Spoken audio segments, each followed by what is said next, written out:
Welcome to all my friends कैसे हो। आज मैं आपके लिए इंडियन पॉलिटिक्स का मोस्ट इम्पोर्टेंट लेक्चर लेके आया हूँ। तो लास्ट वीडियो में हमने डिस्कस किया था अपॉइंटमेंट्स के ऊपर। तो कुछ अपॉइंटमेंट्स के ऊपर आज हम डिस्कस करेंगे। तो वीडियो को कंटिन्यू करते हैं फ्रेंड्स। तो आज का हमारा ये सेकंड लेक्चर है जिसमें हम बात करेंगे अपॉइंटमेंट्स के बारे में। तो कुछ हमने डिस्कस किया था, तो आज नेक्स्ट वीडियो में कुछ डिस्कस करेंगे। तो इसके बारे में चलते हैं फ्रेंड आगे। फ्रेंड्स, अगर आप मेरे हैंड रिटन नोट्स चाहते हो, बिल्कुल फ्री है, जो आपको मैं प्रोवाइड कराऊंगा। तो फ्रेंड्स, अगर आपको मेरे नोट्स लेने हैं तो आप मेरे चैनल को सब्सक्राइब करो और कमेंट बॉक्स में लिखना, तो मैं आपको ऑल सब्जेक्ट के पीडीएफ नोट्स दे सकता हूं। तो फ्रेंड, आगे वीडियो को स्टार्ट करते हैं। तो इसमें हम फर्स्ट करेंगे। तो फ्रेंड्स, अटॉर्नी जनरल पर बात करते हैं, हमारे महान्यायवादी। तो हमारे महान्यायवादी के पर हम डिस्कस करेंगे। तो इसके बारे में फ्रेंड्स आर्टिकल 76 में बताया गया है। आर्टिकल 76 में हमारे महान्यायवादी के बारे में बताया गया। तो कौन सा पार्ट 5 में। तो इसके बारे में पार्ट 5 में बताया गया है। तो इसकी अपॉइंटमेंट, इसकी नियुक्ति कौन करते हैं? हमारे देश के राष्ट्रपति, प्रेसिडेंट हमारे जो नियुक्ति करते हैं। और ये इस्तीफ़ा किसको देते हैं? ये इस्तीफ़ा भी हमारे प्रेसिडेंट को ही देते हैं। तो हमारे अभी जो करंट टाइम में अटॉर्नी जनरल ऑफ इंडिया वो है के वेणुगोपाल। के वेणुगोपाल में महान्यायवादी है करंट टाइम के। तो फ्रेंड्स, आगे डिस्कस करते हैं। फ्रेंड्स, जो हमारे भारत में महान्यायवादी का पद है, ये ब्रिटेन के संविधान से लिया गया है। कहाँ से लिया गया? ब्रिटेन के संविधान से लिया गया। फ्रेंड्स, ये क्वेश्चन बार बार एग्जाम में आता है। फ्रेंड्स, क्वेश्चन ये बार बार एग्जाम में आता है, पूछा जाता है कि हमारे भारत के महान्यायवादी को कहाँ से लिया गया? तो ये हमारे ब्रिटेन के संविधान से लिया गया है। तो ब्रिटेन में क्या होता है? ब्रिटेन में वहाँ की विधि मंत्री को ही महान्यायवादी मनाया जाता है। तो हमारे क्या है, जबकि भारत में क्या होता है? भारत में हमारे महान्यायवादी का पद अलग होता है और हमारे विधि मंत्री का अलग पद होता है। तो हमारे यहाँ पर अलग अलग पद दिए जाते हैं। तो क्या होता है? ब्रिटेन में इनका एक ही पद होता है, महान्यायवादी और विधि मंत्री को एक ही पद दिया जाता है। तो फ्रेंड्स, आगे बात करते हैं। नेक्स्ट स्लाइड पर चलता हूँ फ्रेंड्स, आपको बताऊँगा मैं। तो हमारे करंट टाइम में महान्यायवादी के बारे में बात करते हैं। तो हमारे करंट टाइम में कौन है? के वेणुगोपाल। अगर हम बात करें फर्स्ट में, तो फर्स्ट महान्यायवादी कौन थे? वो थे MC शीतलवाड़। कौन थे? MC शीतलवाड़। ये क्वेश्चन बार बार क्वेश्चन पूछे जाते हैं फ्रेंड्स, इसीलिए मैं आपको स्लाइड पर लेके आया हूँ। तो आप इन क्वेश्चन पर डिस्कस करना और साथ साथ में अपनी कॉपी पर नोट्स बनाते चलना फ्रेंड्स। ये मैंने इंपॉर्टेंट पॉइंट्स को आपके सामने स्क्रीन पर मेंशन किया है। तो आप फ्रेंड्स, अब बात करते हैं इनकी शक्तियों के बारे में। तो मैं बताता हूँ, भारत सरकार का प्रथम विधि अधिकारी होता है। अगर हम बात करते हैं महान्यायवादी, तो ये क्या होता है? भारत का विधि अधिकारी होता है। क्या? कानून, जैसे कानून के मामले में हम कहते हैं। आगे इस पर डिस्कस करते हैं, मैं आगे बताता हूँ फ्रेंड्स आपको। तो इस पर डिस्कस करेंगे। तो भारत सरकार को विधि मामलों में सलाह देता है। किसमें? विधि मामलों में। तो हाँ फ्रेंड्स, थोड़ा सा मैं आपको बताता हूँ। कानून के मामले में जैसे सलाह देना और सहायता करना। सलाह और सहायता करने के लिए भारत सरकार को एक महान्यायवादी होना अवश्य है। महान्यायवादी का होना अवश्य होता है। तो ये हमारे क्या करता है? ये हमारा एक वकील की तरह होता है। जैसे हमारा वकील एक वकील की तरह ही होता है ये। तो इसमें मैं आगे बताता हूँ फ्रेंड्स आपको। तो फ्रेंड्स, हम पढ़ते हैं आगे।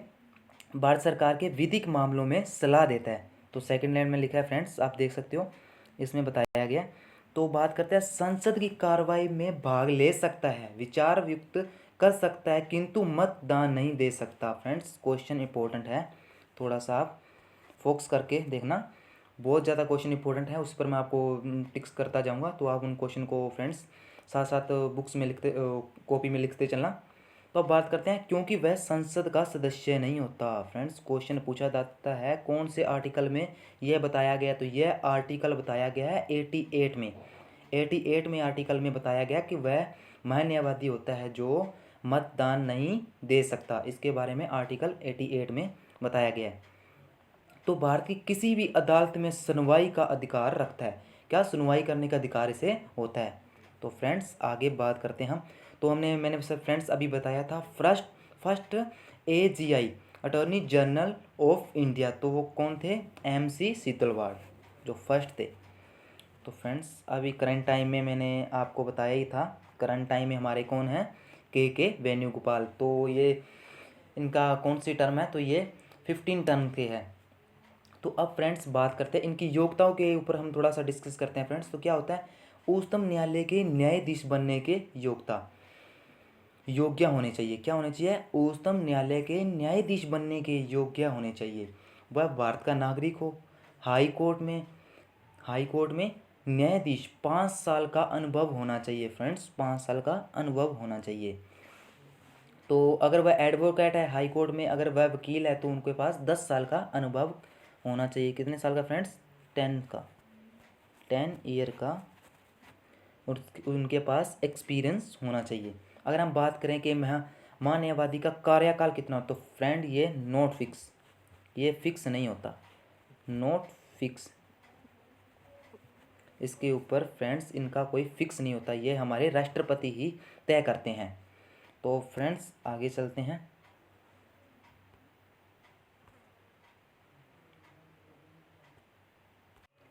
जैसे फ्रेंड्स स्टेट में क्या होता है, स्टेट में महाधिवक्ता होता है, उसी तरह ही हमारे सेंटर में क्या होता है, महान्यायवादी होता है। तो स्टेट के लिए वह वकील होता है, तो उसी तरह ही हमारे सेंटर के लिए हमारा वकील यही होता है। तो हमें इसको हम कहते हैं महान्यायवादी। तो करंट टाइम में ये कौन है, के वेणुगोपाल है। तो फ्रेंड्स आगे हम चलते हैं। Chief election commissioner, chief election commissioner के बारे में फ्रेंड्स आर्टिकल मैं बताता हूँ फ्रेंड्स, आर्टिकल 324 में बताया गया है, हमारे आर्टिकल 324 में। और पार्ट्स की बात करते हैं तो फ्रेंड्स पार्ट्स 15 पार्ट्स में इनके बारे में, चीफ इलेक्शन कमिश्नर के बारे में बताया गया है। तो आगे चलते हैं। तो फ्रेंड्स पूछा जाता है कि चुनाव आयुक्त क्या होता है। तो फ्रेंड्स इसमें क्या होता है, इनका मुख्य कार्य क्या होता है, चुनाव आयुक्त का मुख्य कार्य राष्ट्रपति, उपराष्ट्रपति, सांसद, विधानमंडल के सदस्यों का निर्वाचन करवाना। फ्रेंड्स इनका ये इंपॉर्टेंट क्वेश्चन है, आप ध्यान से सुनना friends. President, vice president, parliaments, इनका सदस्यों का निर्वाचन करवाने का काम हमारे कौन करते हैं, चुनाव आयुक्त में किया जाता है। तो फ्रेंड्स अब बात करते हैं हम हमारे करंट टाइम में कौन है, चीफ इलेक्शन कमिश्नर कौन है, सुनील अरोड़ा। फ्रेंड्स ये लिखा सुनील अरोड़ा, जो इनकी पिक्स आप देख रहे हो फ्रेंड्स, ये पिक्स भी मैंने लगाई है, साथ साथ आप इनको देखते चलना फ्रेंड्स, जो आपको पता भी चले कि हमारे चुनाव आयुक्त कौन है, तो इसके बारे में। तो फ्रेंड्स इनका टाइम पीरियड कब से शुरू हुआ था, इनका टाइम पीरियड शुरू हुआ था 2 दिसंबर 2080 में। फ्रेंड्स इसके बारे में इनका लिखा है। तो निर्वाचन आयोग के बारे में संविधान के भाग कौन से, भी मैंने आपको ऊपर डिस्कस ही किया था फ्रेंड्स कि भाग कौन से भाग में बताया है, 15 में बताया है। तो और कौन से आर्टिकल से कौन से आर्टिकल तक है, 324 से 329 तक इसके बारे में बताया गया है। तो फ्रेंड्स क्वेश्चन पूछा जाता है, पहली बार आम चुनाव कब हुए थे। पहली बार आम चुनाव फ्रेंड्स 1951 में और 1952 में पहली बार हमारे चुनाव हुए थे। फ्रेंड क्वेश्चन बहुत बार पूछा जाता है, मोस्ट इंपॉर्टेंट क्वेश्चन है। तो फ्रेंड्स इनकी सैलरी की बात करते हैं, तो इनकी सैलरी के बारे में यहाँ पर लिखा है 2,15,000 इनकी सैलरीज होती है। तो फ्रेंड्स हम बात करें 25 जनवरी को राष्ट्रीय मतदान दिवस मनाया जाता है। फ्रेंड्स बार बार क्वेश्चन पूछे जाते हैं, इसीलिए मैं आपको बता रहा हूँ फ्रेंड्स, ये क्वेश्चन 25 जनवरी को राष्ट्रीय मतदान दिवस बनाया जाता है, तो इसके बारे में बताया गया है। तो हम बात करें पहले मतदान करने की अनिवार्य आयु क्या थी, पहले थी फ्रेंड्स 21 ईयर। तो पहले जो चुनाव हुआ करते तो उनके बारे में 21 ईयर की आयु होना अनिवार्य थी। तो उसके बारे में बाद में कॉन्स्टिट्यूशन अमेंडमेंट, कौन सा कॉन्स्टिट्यूशन अमेंडमेंट था, 61 कॉन्स्टिट्यूशन अमेंडमेंट के तहत 1988 में इनकी उम्र घटाकर कितनी कर दी गई थी, इनकी उम्र 18 वर्ष कर दी थी, क्या 18 वर्ष कर दी गई थी। और इसे लागू कब किया गया था, ये क्वेश्चन बार बार पूछा था फ्रेंड्स, लागू कब किया गया था। तो लागू इनको 1989 में इनको लागू किया गया था। तो फ्रेंड्स इंपॉर्टेंट क्वेश्चन है, आप ध्यान से सुनते चलिए। तो फ्रेंड बात करें, एक होते हैं हमारे चीफ इलेक्शन कमिश्नर और एक होते हैं इलेक्शन कमिश्नर। तो अब इन पर बात करते हैं फ्रेंड्स। तो चीफ इलेक्शन कमिश्नर कौन है करंट टाइम में, तो चीफ इलेक्शन कमिश्नर हमारे सुनील अरोड़ा, मैंने ऊपर डिस्कस किया था फ्रेंड्स इसके बारे में। तो और क्या होते हैं इलेक्शन कमिश्नर, इलेक्शन कमिश्नर क्या होते हैं फ्रेंड्स, 2 इलेक्शन कमिश्नर होते हैं, जो अशोक लवासा और दूसरा सुशील चंद्रा। तो इनके बारे में बताया गया फ्रेंड्स। आप देख सकते हो इसके ऊपर। तो ये करंट टाइम के हैं और ये साथ में होता है फ्रेंड्स। ऐसा नहीं होता कि तीनों की शक्तियाँ या कार्य अलग अलग होती हैं। तीनों की शक्तियाँ, तीनों को कार्य, तीनों ही पावर हैंडल करते हैं और उनकी पावर तीनों की समान होती है। ऐसा नहीं कि जो हेड है उनकी ज़्यादा पावर्स होती हैं, जो दो इलेक्शन कमिश्नर है उनकी कम होती है, चीफ इलेक्शन कमिश्नर की ज़्यादा होती है कि वह मुख्य हेड है उनकी ज़्यादा होगी। तो ऐसा कोई नहीं होता फ्रेंड्स, समान ही इनकी समान ही शक्तियाँ होती हैं। तो ऐसा नहीं होता कि फ्रेंड चीफ इलेक्शन कमिश्नर मुख्य हेड होने के कारण वह सारी अपनी मर्ज़ी से ही डिस्कस कर तो ऐसा कुछ नहीं होता, सभी के बराबर फैसले होते हैं। तो फ्रेंड्स अब बात करते हैं फर्स्ट चीफ इलेक्शन कमिश्नर कौन थे? सुश कुमार जैन। कौन थे फ्रेंड? क्वेश्चन बार बार पूछे जाते हैं फ्रेंड्स, इसीलिए मैं आपको स्लाइड के ऊपर लेके आया हूँ। तो इसमें बताया गया है फर्स्ट अपने कौन थे इलेक्शन कमिश्नर, कौन थे? सुश कुमार जैन।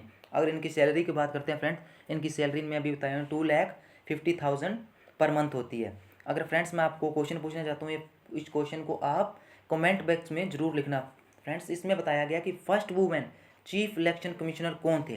तो फ्रेंड्स इसका आंसर आपने कमेंट बॉक्स में ज़रूर लिखना है। तो आगे बात करें फ्रेंड्स, तो इसके बारे में फ्रेंड्स, मुख्य चुनाव आयुक्त महाभियोग की प्रक्रिया से हटाया जा सकता है। इसके बारे में लिखा है निर्वाचन आयुक्तों को राष्ट्रपति के द्वारा और मुख्य निर्वाचन आयुक्त की सिफारिश पर हटाया जा सकता है। तो फ्रेंड्स बात करें इनकी कार्यकाल की, कार्यकाल क्या होता है? मुख्य निर्वाचन आयुक्त का कार्यकाल 6 वर्ष या 65 वर्ष की आयु तक जो पहले हो तब।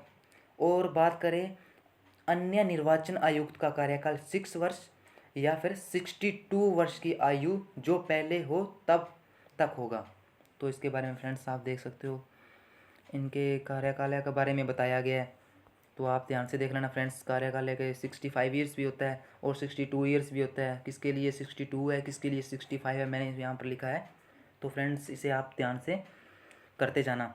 तो आगे फ्रेंड्स सब बात करते हैं इनका कार्य क्या होता है। इनके कामों पर की बात करें तो इनका काम क्या होता है? मतदान की सूचियाँ तैयार करना, उम्मीदवारों को चुनाव का चिन्ह प्रदान करना कि हमारे साइकिल का होगा, कौन से निशान होते हैं उनके बारे में आवंटन करना, वो इनका ही काम होता है फ्रेंड्स।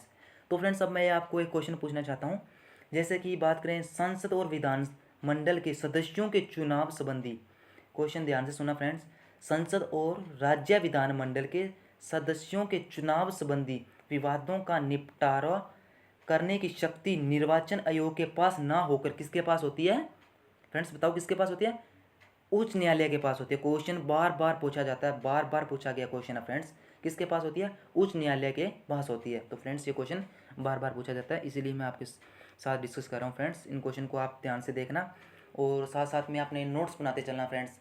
अगर आपको मेरे नोट्स लेने हैं तो फ्रेंड्स मेरा चैनल सब्सक्राइब करो और मैं कमेंट बॉक्स में कोई भी नोट्स चाहते हो आप, मेरे हाथों से लिखे हुए नोट्स है फ्रेंड्स, मैंने अच्छी राइटिंग में अच्छे नोट्स तैयार किए फ्रेंड्स। आप मैं एक बार नोट्स को लेके तो देखो, आपको पता चलेगा फ्रेंड्स, बहुत अच्छे नोट्स तैयार किए मैंने, जो कॉम्पिटिटिव एग्जाम में पूछे जाते हैं उनके अच्छी राइटिंग में अच्छे नोट्स तैयार किए फ्रेंड्स। तो नेक्स्ट वीडियो में बात करते हैं फ्रेंड्स आगे। तो बात करते हैं फ्रेंड्स एडवोकेट जनरल के बारे में। एडवोकेट जनरल क्या होता है? जैसे हमारे स्टेट में हमारे क्या होता है? एडवोकेट जनरल होता है। तो ऊपर हमने डिस्कस किया था सेंट्रल लेवल पर। सेंट्रल लेवल पर क्या होता है फ्रेंड्स? वहाँ पर होता है अटॉर्नी जनरल ऑफ इंडिया के महान्यायवादी होता है। सेंटर में महान्यायवादी होता है और हमारे स्टेट में क्या होता है? महाधिवक्ता होते हैं। तो इनके बारे में कौन से आर्टिकल में बताया गया है? तो इनके बारे में आर्टिकल 165 में बताया गया। 165 में इस आर्टिकल के बारे में बताया कि हमारे स्टेट में एक एडवोकेट जनरल हो गए। जैसे ये कानून अधिकारी होते हैं, वकील के रूप में ही होते हैं, जैसे हमारे सेंटर में होते हैं, उसी तरह ही हमारे कानूनी विधि अधिकारी होते हैं जो वो हमारे स्टेट लेवल पर होते हैं। तो उसे हम कहते हैं एडवोकेट जनरल। तो अपॉइंटमेंट की बात करते हैं फ्रेंड्स, इनका गवर्नर होता है। तो ये इस्तीफा किसको देते हैं? अपना वही वो गवर्नमेंट को ही देते हैं। जैसे सेंटर का हेड कौन होता है? प्रेसिडेंट होता है। उसी तरह ही हमारे स्टेट का हेड कौन होता है? गवर्नर होता है। तो सभी उनको ही देते हैं निर्वाचन के लिए। तो आगे फ्रेंड्स बात करते हैं हम। तो फ्रेंड्स से हमने डिस्कस किया ही अभी कि राज्य के महाधिवक्ता वगैरह राज्य के सर्वोच्च विधिक अधिकारी जो विधिक मामलों में सरकार को सलाह देने का कार्य करता है, उसे हम कहते हैं एडवोकेट जनरल, जिसे क्या महाधिवक्ता कहा जाता है। तो इनकी जो नियुक्ति है फ्रेंड्स उनके बारे में तुमसे बता दें। तो राज्यपाल मंत्री परिषद की सलाह पर ही करता है। कौन? राज्यपाल मंत्री परिषद की सलाह पर ही करता है। तो फ्रेंड्स आगे चलते हैं हम। चेयरमैन किसके? चेयरमैन नीति आयोग और प्लानिंग कमीशनर के बारे में हम बात करते हैं। नीति आयोग के बारे में अध्यक्ष नीति आयोग के कौन थे उनके बारे में हम बात करेंगे फ्रेंड्स। अब डिस्कस करते हैं। तो फ्रेंड्स नीति आयोग के अध्यक्ष कौन है? अभी आपको पता ही होगा कि हमारे प्रेसिडेंट ही होते हैं। इनके अध्यक्ष कौन होता है? प्राइम मिनिस्टर ही होते हैं। जैसे कि अभी कौन है? हमारे नरेंद्र मोदी हैं।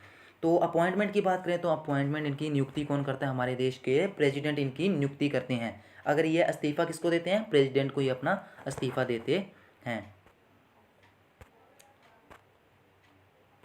तो फ्रेंड हम बात करते हैं कि नीति आयोग क्या है। नीति आयोग में कुछ लोग क्या होता है फ्रेंड, कुछ लोग अपने अपने सुजेशन देते हैं। तो हमें किस देश में, हमारे देश को किस क्षेत्र में काम करना चाहिए और कौन सा काम करना चाहिए, किस काम करने से हमारे जीडीपी ग्रोथ करेगी, हमारा देश डेवलपिंग की तरफ जाएगा। तो इसके बारे में जो प्लान किया जाता है, जो संस्था बनाई जाती है उसे कहते हैं हम एनआईटी, नीति आयोग के बारे में उसे कहा जाता है फ्रेंड्स। तो नीति आयोग को और क्या कहा जाता है? थिंक टैंक भी कहा जाता है। थिंक टैंक क्यों कहा जाता है? क्योंकि इसमें सोचने की, डिसीजन लेने की जो कार्य करते हैं, इसके लिए हमें इसे थिंक टैंक के नाम से जानते हैं। तो फ्रेंड्स आगे बात करें हम, तो इसकी स्थापना की बात करते हैं। तो फ्रेंड इसकी स्थापना के बारे में बताया गया है 1 जनवरी 2015 के बारे में इसकी स्थापना हुई थी। इसके बारे में मुख्यालय की बात करें तो मुख्यालय का इनका दिल्ली में है। और भारत सरकार का मुख्य थिंक टैंक भी कहा जाता है। मैंने बताया थिंक टैंक क्या होता है फ्रेंड्स, इसके बारे में मैंने अभी डिस्कस किया ही है। क्योंकि जो सोचते हैं उनके ऊपर डिसीजन लेते हैं, वो सजेशन करते हैं और सभी एक कंप्लीट कार्य बनाकर वो काम करते हैं, उसे कहते हैं थिंक टैंक। तो फ्रेंड्स बात करें एनआईटीआई की फुल फॉर्म के बारे में, तो क्या होती है इनकी फुल फॉर्म? क्या होता है? National institute for transforming India. तो फ्रेंड्स बार बार क्वेश्चन पूछे जाते हैं। रेलवे ग्रुप डी के क्वेश्चन में, ये एग्जाम में क्वेश्चन आया हुआ है फ्रेंड्स ये। तो फुल फॉर्म के बारे में होता है। इसकी स्ट्रक्चर के बारे में थोड़ा सा बात करते हैं। तो फ्रेंड्स मैं आगे स्ट्रक्चर दिखाता हूँ इनकी। तो फ्रेंड्स स्ट्रक्चर के बारे में, तो स्ट्रक्चर में बात करें तो स्ट्रक्चर में क्या होता है फ्रेंड, इसके स्ट्रक्चर में आ जाता है चेयरमैन होता है। चेयरमैन कौन है हमें अभी इन करंट टाइम में? चेयरमैन कौन है? Prime minister Narendra Modi. तो और वाइस चेयरमैन कौन होते हैं? वाइस चेयरमैन है अभी है राजीव कुमार। और नीचे बात करें तो हम सीईओ कौन है? अमिताभ कांत इनके सीईओ है, नीति अध्यक्ष के सीईओ। ये क्वेश्चन भी बार बार क्वेश्चन पूछे जाते हैं फ्रेंड्स। ये क्वेश्चन बार बार एग्जाम में पूछे जाते हैं। सीईओ कौन थे, वाइस चेयरमैन कौन है, चेयरमैन कौन है, इनके बारे में क्वेश्चन डिस्कस होते ही रहते हैं फ्रेंड्स। ये क्वेश्चन बार बार पूछे जाने वाले क्वेश्चन है। तो इन क्वेश्चन को आप ध्यान से अपनी बुक्स कॉपी में लिखते चलना फ्रेंड्स। जो इंपॉर्टेंट क्वेश्चन है वही मैं आपके लिए लेके आता हूँ फ्रेंड्स। ज़्यादा हम बेसिक पर नहीं डिस्कस करेंगे, इंपॉर्टेंट एक क्वेश्चन है उन पर हम आज डिस्कस कर रहे हैं फ्रेंड्स। तो आगे मैं आपको बताता हूँ। नेक्स्ट स्लाइड में चलते हैं फ्रेंड्स, उसमें हम बात करेंगे। तो फ्रेंड्स आज के लिए इतना ही काफ़ी है फ्रेंड्स। आज का एक छोटा सा वीडियो था फ्रेंड्स। मैंने कुछ नियुक्तियों के बारे में हमने लास्ट वीडियो में डिस्कस किया था, और कुछ जो नियुक्तियां थी इंपॉर्टेंट्स वो आज मैं आपके सामने लेके आया हूँ फ्रेंड्स। इनके 2 लेक्चर्स हमने कंप्लीट किया फ्रेंड्स। तो आज के लिए मैं इतना ही बताना चाहूँगा फ्रेंड्स।